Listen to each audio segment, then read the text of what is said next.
আসসালামু আলাইকুম। সকলে কেমন আছেন?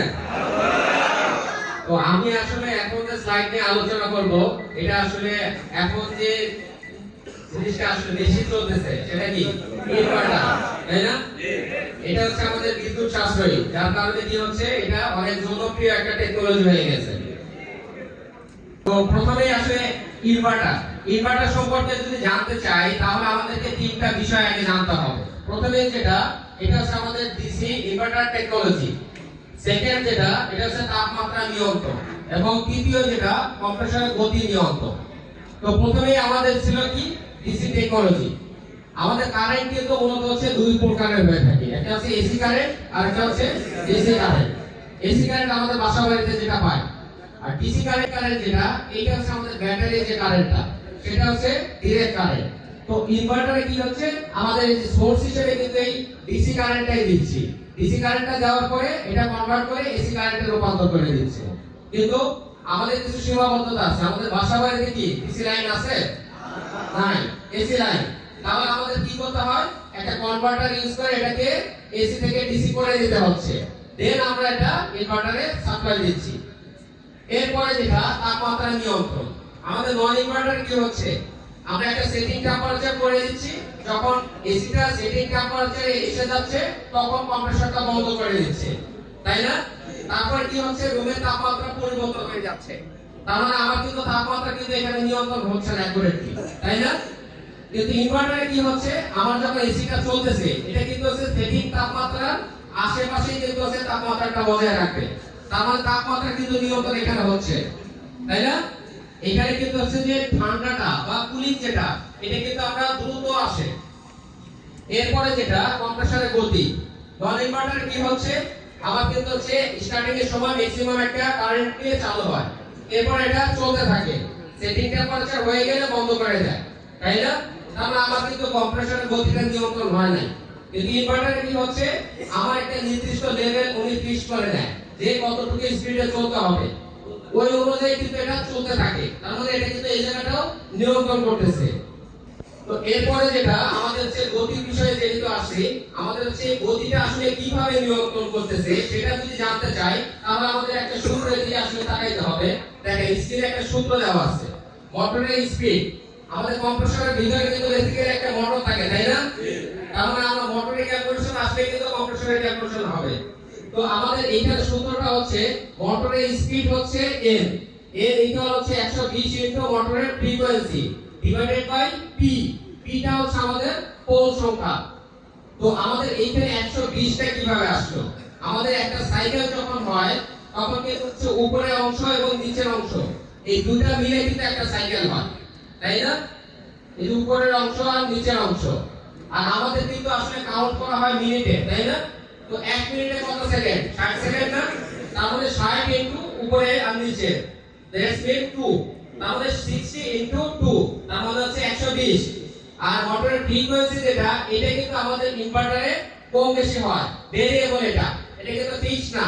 যখন গতি বেশি লাগবে তখন এটা বাড়ায় দিচ্ছে, যখন কম লাগবে কমায় দিচ্ছে। আর p এটা হচ্ছে আমাদের পোল সংখ্যা, যেটা আমাদের 4 পোল 6 পোল 8 পোল বিশিষ্ট হয়। পোল যত বেশি হবে আমার এই এসিটা কন্ট্রোলিং এর ক্ষেত্রে আরো দ্রুত মসৃণভাবে আমরা কাজটা করতে পারবো। তো এরপরে ইনভার্টার পদ্ধতি হচ্ছে আসলে ক্লাসিফিকেশন বা প্রকারভেদ। এটা মূলত হচ্ছে তিন প্রকারের হয়ে থাকে, একটা হচ্ছে স্কয়ার ওয়েভ, আরেকটা হচ্ছে মডিফাইড সাইন ওয়েভ, আর সর্বশেষ এটা হচ্ছে পিওর সাইন ওয়েভ। তো স্কয়ার ওয়েভ এটা হচ্ছে কম সংবেদনশীল, লাইটিং এবং হিটিং অ্যাপ্লায়েন্সের জন্য আমরা ব্যবহার করে থাকি। সিগন্যালটা দেখলে কিন্তু বোঝা যায় স্কয়ার শেপের, তাই না? এজন্য কিন্তু এটা হচ্ছে স্কয়ার ওয়েভ। এরপরে এটা হচ্ছে এই দুটো সংমিশ্রণে পিওর সাইন ওয়েভ এবং স্কয়ার ওয়েভের দুটো মিক্সে এটা হচ্ছে মডিফাইড সাইন ওয়েভ। এরপরে পিওর সাইন ওয়েভ, আমরা মূলত হচ্ছে এয়ার কন্ডিশনিং এ ব্যবহার করি, এটা হচ্ছে পিওর সাইন ওয়েভ। ইনভার্টার প্রযুক্তির প্রয়োগ ক্ষেত্র, এটা কিন্তু আমরা প্রথমে বলেছিলাম যে মোটরের কন্ট্রোলিং এর ক্ষেত্রে আমরা এটা ব্যবহার করে থাকি। এছাড়াও এটা সোর্স হিসেবে যেহেতু আমরা ডিসি দিচ্ছি, কোথাও যদি আমার ডিসি সাপ্লাই থাকে সেই ক্ষেত্রে কিন্তু আমরা সরাসরি এখানে ইউজ করতে পারবো। এছাড়া এটা কি হচ্ছে, আমাদের এয়ার কন্ডিশনিং ডাটা সেন্টার সার্ভারগুলোতে আমরা এই ইনভার্টারগুলো ব্যবহার করে থাকি। তো ইনভার্টার এসি এবং নন ইনভার্টার এসি, আমাদের নন ইনভার্টার এসিটা কি হতেছে, আমরা হচ্ছে যখন এসিটা অন করে দিই একটা সেটিং টেম্পারেচার ফিক্স করে দিচ্ছি, সাপোজ এটা 23 বা 24 ফিক্স করে দিচ্ছি, এরপরে কি করতেছি এসিটা চলতে থাকে, তাই না? চলতে গেলে কি হচ্ছে একটা ম্যাক্সিমাম একটা পাওয়ার লেভেল থাকি দিয়ে, তার মানে গতিটা কিন্তু তখন হচ্ছে 100% থাকে। এখানে কিন্তু দেখেন একদম দৌড়াচ্ছে, এর গতি কিন্তু 100%। যখন আবার হচ্ছে টেম্পারেচারটা হয়ে যায় তখন কিন্তু আবার বন্ধ করে দেয়, তার মানে গতিটা কিন্তু আবার কমে যায়, দেখেন তখন আবার কিন্তু জিরো। কিন্তু ইনভার্টারে কি হচ্ছে, ইনভার্টারে কিন্তু আমার গতিটা আস্তে আস্তে বাড়াচ্ছে, 20%, 30%, 70%, 80% এরকম করে কিন্তু বৃদ্ধি পাচ্ছে, বুঝতে পারছেন? তো আর এইখানে যেটা দেওয়া আছে এটা হচ্ছে আমার সেটিং টেম্পারেচার আর এটা রুম টেম্পারেচার। তার মানে আমার সেটিং টেম্পারেচার আশেপাশে কিন্তু আমার টেম্পারেচারটা রাখতেছে ইনভার্টারে, দেখছেন? দেখেন এটা যদি আমার সেটিং টেম্পারেচার হয় আর এটা যদি রুম টেম্পারেচার হয়, রুম টেম্পারেচারটা আস্তে করে কি হচ্ছে কমে যাচ্ছে, কমে এসে কি হচ্ছে আমার যে সেটিং টেম্পারেচার আছে এইটার আশেপাশে কিন্তু রাখতেছে। কিন্তু অনেক ক্ষেত্রে একটা কমপ্লেইন আসে যে অটো করে, এখন আমার রুমের সাইজ হিসেবে লাগবে হচ্ছে 1.5 টন, আমি ইউজ করছি 2 টন, তাহলে কি করবে অটো করবে। কিন্তু আমার যে রুমের সাইজ এক্স্যাক্টলি যতটুকু টলেজ দরকার সেটা যদি ইউজ করি তাহলে এটা বন্ধ হবে না, কিন্তু কারেন্টের পরিমাণ খুব কম নেবে যখন হচ্ছে এটা কাছাকাছি যাবে সেটিং টেম্পারেচার। আমরা একটা ভিডিও দেখবো ইনভার্টার এবং নন ইনভার্টার আসলে বেসিক্যালি কিভাবে ফাংশনিংটা করে। In this video, we are going to discuss about the inverter AC. Although we have heard a lot about inverter AC, most people are not clear about it. The set point is set to 23 degrees Celsius in normal AC. The temperature of the room will start decrease to 23 degrees Celsius. After the temperature of the room reaches 23 degrees Celsius, the outdoor unit of AC will cut off. When the room temperature rises above 23 degrees Celsius, the outdoor unit of the AC unit will turn on. This is a normal split AC working process. But in inverter AC, when the room temperature reaches the set point, its outdoor unit will not cut off. Instead, the speed of the compressor in the outdoor unit will decrease. Again, when the temperature of the room increases, the speed of the compressor also increases. This is the basic difference between normal split AC and inverter AC. Now, let's see about this in detail. তো আমাদের হচ্ছে যেহেতু হচ্ছে এটা একটা circuit use করা হয়, তাই না?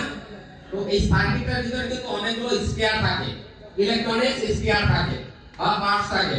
তো এই স্পেয়ার গুলো যদি মানে সবগুলো একসাথে করে যদি বোঝাইতে যাই তাহলে আপনারা কিছু বুঝবেন না, আমরাও বুঝাইতে পারবো না। তো আমরা সেই ক্ষেত্রে কি করছি একটা ব্লক ডায়াগ্রাম করে নিয়েছি যে এটা ফাংশনিংটা আসলে কিভাবে হয়, এই ব্লক ডায়াগ্রামের সাথে ওটা মিল আছে। তো আমাদের বেসিক্যালি হচ্ছে এখানে 4টা অপশন আছে বা 4টা পার্ট আছে। প্রথমে যেটা পাওয়ার ফ্যাক্টর সেকশন, সেকেন্ড যেটা এটা হচ্ছে ইনভার্টার সার্কিট সেকশন, এবং তৃতীয় যেটা এটা হচ্ছে কন্ট্রোল পিসিবি। এরপর সর্বশেষ যেটা আছে আমাদের কম্প্রেসর মোটর। প্রথমে যেটা এই পাওয়ার ফ্যাক্টর সেকশন হচ্ছে এটা, তার মানে এই সেকশনটা থেকে পাওয়ার ফ্যাক্টরটাকে রেগুলেট করবে বা নিয়ন্ত্রণ করবে। এরপরে যেটা এটা হচ্ছে ইনভার্টার সার্কিট সেকশন, এখানে কিন্তু হচ্ছে আইজিবিটি ইউজ করা হয়েছে, 6টা আইজিবিটি ইউজ করা হয়েছে। এরপরে যেটা এটা হচ্ছে কন্ট্রোল প্যানেল, তার মানে এই কন্ট্রোল প্যানেলের সাথে কিন্তু আমাদের বিভিন্ন রকমের যে সেন্সর গুলো দেওয়া থাকে, যেই সেন্স গুলো নিয়ে কিন্তু আমার এসিটা পরিচালিত হবে, সেই সেন্সর গুলো এই কন্ট্রোল প্যানেলের সাথে অ্যাটাচ করা থাকে। এরপরে যেটা আমাদের কম্প্রেসর মোটর। তো পাওয়ার ফ্যাক্টর সেকশন যেটা প্রথমে বলেছিলাম যে পাওয়ার ফ্যাক্টর সেকশনে কি হচ্ছে পাওয়ারটা রেগুলেট হচ্ছে বা নিয়ন্ত্রণ হচ্ছে। আমরা যেহেতু এখানে একটা কয়েল ইউজ করতেছি এখানে কিন্তু কিছু লস হয়, তাই না? আমাদের রেজিস্টিভ যে লোডগুলো আছে এখানে কিন্তু লস নাই, কিন্তু ইন্ডাকটিভ লোড ইউজ করলে সেখানে কিন্তু আমার ভোল্টেজ এবং কারেন্টের মধ্যে যে পার্থক্যটা বা থেটাটা এটা বৃদ্ধি পায়, যার কারণে লস হয়। তো এইটা ডেভেলপ করার জন্য বা এটা যে ওভারকাম করার জন্য ক্যাপাসিটর ইউজ করা হয়। তো এখানে একটা বাস্তব চিত্র দেওয়া আছে। প্রথমে যেটা আমার হচ্ছে এখান থেকে ইনপুট নিচ্ছে, ইনপুট নেওয়ার পরে কি হচ্ছে আমার বাসা বাড়িতে যেহেতু এসি নাই, তার মানে এখানে আমার হচ্ছে কনভার্টার ইউজ করতে হবে। কনভার্টার বলতে এখানে হচ্ছে ব্রিজ রেকটিফায়ার ইউজ করেছি, তার মানে এসি থেকে এটাকে ডিসি কনভার্ট করে দিচ্ছে। কনভার্ট করার পরে কিন্তু এইখানে যে ডিসিটা থাকবে এটা কিন্তু পিওর ডিসি পাবো না, পালসেটিং ডিসি পাবো। তার মানে এখানে কিছু নয়েজ থাকবে।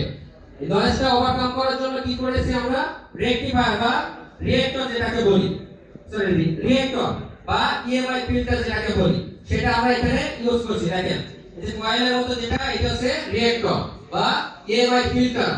তো এরপরে কি হচ্ছে, আবার এরপরে আইপিএল এর মাধ্যমে কম্প্রেসর সাপ্লাই দিয়ে দিচ্ছে। তো এরপরে যেটা প্রথমে যেটা বলেছিলাম যে ব্রিজ রেকটিফায়ার, ব্রিজ রেকটিফায়ার মূলত হচ্ছে 4টা ডায়োড দিয়ে করা হয়। এসি সোর্স আমি এখানে দিয়েছি, এরপরে 4টা ডায়োডের মাধ্যমে এটাকে এসি থেকে ডিসি কনভার্ট করে ফেলছি। ডিসি কনভার্ট করার পরে যেহেতু পালসেটিং ডিসি, তার মানে এই যে ইএমআই ফিল্টার যেটা, এটা কিন্তু ইএমআই ফিল্টার। এইখানে দেখেন চিত্রে দেওয়া আছে, এটা ইনপুটটা কিন্তু হচ্ছে সিগন্যাল যেটা, এটা কিন্তু নয়েজ সহ, তার মানে পিওর না। চিত্র দেখে বোঝা যায়, দেখেন এইখানে যেটা এটা হচ্ছে পিওর আর এটা যেটা নয়েজ সহ। তার মানে এই ইএমআই ফিল্টার হয়ে যখন আসে এই নয়েজটা কিন্তু আর থাকে না, তখন হচ্ছে পিওর যে ডিসিটা সেটা আমরা পাচ্ছি। এরপরে যেটা ইনসুলেটেড গেট বাইপোলার ট্রানজিস্টর, এটা কিন্তু হচ্ছে আইজিবিটি যেটাকে বলি আমরা সেটা। এইখানে হচ্ছে 6টা আইজিবিটি ইউজ করা হয়েছে। তার মানে আমার হচ্ছে 2টা আইজিবিটির কারণে একটা হচ্ছে ফেজ হচ্ছে। তো আমার এখানে যেহেতু হচ্ছে 6টা ট্রানজিস্টর বা 6টা আইজিবিটি ইউজ করছি, এখানে কিন্তু আমার ফেজ কয়টা আসবে, 3 ফেজ। তার মানে ইউডব্লিউভি, তাই তো? এই তিনটে কিন্তু আমার কম্প্রেসর চলে গেছে। কিন্তু এই কম্প্রেসর যাওয়ার আগে একটা ভালভের মাধ্যমে কিন্তু এই গতিটা কিন্তু নিয়ন্ত্রণ হচ্ছে, যে কম্প্রেসর যতটুকু যাচ্ছে কি স্পিডে ঘুরবে সেটা কিন্তু এই ভালভের মাধ্যমে আমার কন্ট্রোল প্যানেল বা মাইক্রো কন্ট্রোলারের ভিতরে একটা সিগন্যাল দিবে। এই সিগন্যাল কিন্তু মডিফাই করে কিন্তু পিডব্লিউএম এর মাধ্যমে আমার এই যে আইজিবিটি যে সিগন্যালটা কতটুকু স্পিডে চলতে হবে সেটা নির্ধারণ করে দিচ্ছে। তো এই আইজিবিটিটা মূলত হচ্ছে 2টা কাজ করে থাকে। একটা হচ্ছে এই যে গতিটা, এটা কিন্তু হচ্ছে এখান থেকে একটা ফিক্স করে দিচ্ছে সুইচিং এর মাধ্যমে আমার কতটুকু স্পিডে চলতে হবে বা এইটা কতটুকু স্পিডে কত হার্জে এটা হচ্ছে সুইচিং করবে, এইটা নির্ধারণ করে দিচ্ছে। আর একটা যেটা এইটা আমার হচ্ছে যেহেতু ডিসি ছিল এটা কিন্তু এসি তে কনভার্ট করে দিচ্ছে। ক্লিয়ার সবাই? তো এরপর কি হচ্ছে, আমার এখানে 3 ফেজে এটা হচ্ছে কম্প্রেসর চলে গেছে। তো প্রথমে যেটা বলছিলাম যে পিডব্লিউএম, এটা হচ্ছে পালস ওয়াইড মডুলেশন। এই জিনিসটাই কিন্তু আসলে হচ্ছে আইজিবিটি তে সিগন্যালটা যায় এটার মাধ্যমে। তো প্রথমে যেটা ছিল যে আমার যখন হচ্ছে কম্প্রেসরটা কম চলতে হবে তখন এইটা দেখেন এই যে 25%, মানে একটা এসি কম্প্রেসর যখন 25% রানিং থাকবে তখন কিন্তু এটা চিত্রটা এরকম হবে, মাঝখানে গ্যাপটা একটু কম থাকবে। দেখছেন মাঝখানে গ্যাপটা একটু কম না? এরপরে যখন হচ্ছে 50% হবে মাঝখানে গ্যাপটা কিন্তু বেড়ে যাচ্ছে, তার মানে কম্প্রেসরটা তখন একটু বেশি চলতে হবে। আবার যখন হচ্ছে 100% 75% হবে তখন কিন্তু এটার গ্যাপটা আরো একটু বেড়ে যাবে, তার মানে এখন কিন্তু কম্প্রেসরটা আরো বেশি লাইন দেবে। এরপরে যেটা 100% যখন, তখন কিন্তু এটা পুরাটাই এসে গেছে, তাই না? এই যে জায়গাটা আসলে এই পিডব্লিউএম এর মাধ্যমে কিন্তু হচ্ছে সিগন্যালটা আমার কি করতেছে, আইজিবিটি তে চলে যাচ্ছে। আর আইজিবিটির মাধ্যমে আমার সুইচিং করতেছে যে কতটুকু হার্জে এটা চলতে হবে। এই হার্জের মাধ্যমে কি হচ্ছে, এসি কনভার্ট করে ফেলতেছে। এসি কনভার্ট করে আমরা কম্প্রেসরে লাইনটা দিয়ে দিচ্ছি। তো এরপরে যেটা ছিল যে আমাদের কন্ট্রোল পিসিবি, কন্ট্রোল পিসিবিতে বলেছিলাম যে আমাদের যে সেন্সরগুলো ইউজ করি সেইটা কিন্তু এই যে এই জায়গাটাতে অ্যাড করা আছে। এই যে গুলোর মাধ্যমে কিন্তু আমার একটা সিগন্যাল কিন্তু আমার এই যে কন্ট্রোল প্যানেলের মাধ্যমে আমার কোথায় যাচ্ছে, আইজিবিটি তে। তার মানে টোটালটা মিলে কিন্তু একটা সিগন্যাল নিয়ে কিন্তু কম্প্রেসরটা পরিচালিত হচ্ছে। তো এরপরে যেটা আছে কম্প্রেসর মোটর, এটা হচ্ছে কম্প্রেসর মোটরের একটা ইন্টারনাল অংশ দেখানো আছে। এখানে হচ্ছে 4 পোল বিশিষ্ট একটা কম্প্রেসর দেখানো আছে। তো আমাদের কিন্তু অনেকে বলে যাচ্ছে ডাবল ইনভার্টার, তাই না? ডাবল ইনভার্টার মানে কিন্তু আসলে কিছু না, এটা হচ্ছে রোটরটা হচ্ছে ডাবল অ্যাড করা থাকে, তাই না? তার মানে কি, এটা স্পিডটা কত বেশি হয় এবং মসৃণভাবে এটাকে কন্ট্রোল করতে পারে। এরপরে যেটা পাওয়ার চার্ট, এখন আমরা কাস্টমারের বাসায় গেলে একটা কোশ্চেন কিন্তু আমরা বেশি ফেস করি যে আমাদের যে ইনভার্টার আছে এটা বিদ্যুৎ সেভিং করে, কিভাবে করে? কোশ্চেন করে না? তো এইখানে যে চিত্রটা আছে এই চিত্রটা যদি একটু বোঝেন তাহলে ক্লিয়ারলি অ্যানসার দিতে পারবেন। প্রথমে যেটা আমাদের নন ইনভার্টার, এবং নিচে যেটা এটা হচ্ছে আমাদের ইনভার্টার। তো প্রথমে আমি যেটা বলেছিলাম যে আমি একটা রুমের টেম্পারেচার সিলেক্ট করে দিচ্ছি, নরমাল এসিতে কি করতেছে চালু হওয়ার সময় একটা ম্যাক্সিমাম পাওয়ার দিচ্ছে ঝাঁকি দিয়ে, ঝাঁকি দেয় না, ঝাঁকি দিয়ে কিন্তু একটা ম্যাক্সিমাম পাওয়ার দেয়। ম্যাক্সিমাম পাওয়ার না মানে এটা কিন্তু উপরে দিকে উঠে গেছে, তার মানে হচ্ছে এসিটা চলতে থাকে। তার মানে আমার রুমের টেম্পারেচার যখন সেটিং টেম্পারেচার হয়ে যায় তখন কিন্তু আবার কি করতেছে এটা বন্ধ করে দেয় না, বন্ধ করে দেওয়া মানে হচ্ছে আমার পাওয়ার কনজাম্পশনটা নিচের দিকে নেমে যাচ্ছে বা কমে যাচ্ছে। এখানে কিন্তু তাই হচ্ছে, দেখেন নিচের দিকে নেমে গেছে। আবার এই বন্ধ অবস্থায় কিছুক্ষণ থাকবে আমাদের শরীর থেকে তাপ বের হচ্ছে, তার মানে আমার রুমের তাপমাত্রা কিন্তু আবার পরিবর্তন হয়ে যাবে, তাই না? তখন কিন্তু সেন্সর কিন্তু আবার একটা সিগন্যাল দিয়ে দেবে যে রুমের টেম্পারেচার যেটা সিলেক্ট করা ছিল সেটা কিন্তু আর নাই, তার মানে আবার বেড়ে গেছে। তখন আবার কিন্তু চালু হয় কম্প্রেসর, কিন্তু চালু হওয়ার সময় কিন্তু সে আবার ম্যাক্সিমাম পাওয়ারটাই দেয়। এখানে কিন্তু তাই দেখেন আবার চালু হওয়ার সময় ম্যাক্সিমাম পাওয়ার দিচ্ছে। কিন্তু ইনভার্টার কি হচ্ছে আমি প্রথমে যেটা বলেছিলাম 20% 30% 70% এই স্পিড নিয়ে তারপরে কিন্তু চালু হচ্ছে, যার কারণে এই জায়গাতে আমার হাই অ্যাম্পিয়ার আছে, এখানে যে আছে কারেন্টের পরিমাণটা বেশি নিচ্ছে স্টার্টিং এর সময়, এই জায়গাটা কিন্তু নিচ্ছে না, যার কারণে আমার কিন্তু সেটিংটা হচ্ছে। এটা হচ্ছে সুবিধা। এখন সুবিধা বলতে হচ্ছে আমাদের যে তাপমাত্রাটা এটা কিন্তু হচ্ছে বলেছিলাম যে উঠানামাটা মসৃণ সুনিয়ন্ত্রিত। এরপরে যেটা হচ্ছে যে সেটিং তাপমাত্রার আশেপাশে কিন্তু রাখবে 0.5 ডিগ্রি আশেপাশে রাখবে। এরপর কম্প্রেসর কম চালু হয় এবং বন্ধ হয়, যার কারণে কি হচ্ছে পাওয়ার অপচয়টা কম হচ্ছে। এরপর হচ্ছে দ্রুত সেটিং তাপমাত্রা পৌঁছায়। এখন আমার হচ্ছে একটা নির্ধারণ করে দিয়েছে যে আমার হচ্ছে রুমের তাপমাত্রা আছে 28, আমি সিলেক্ট করে দিচ্ছি 23, তাহলে কি ও তো আলটিমেটলি একটা সেন্স পেয়ে গেছে। তখন কি করতেছে যে ওই যে মাঝখানের গ্যাপটা 28 থেকে যখন 23 এ আসতেছে এই জায়গাটা কিন্তু ও দ্রুত ঠান্ডা করে ফেলতেছে।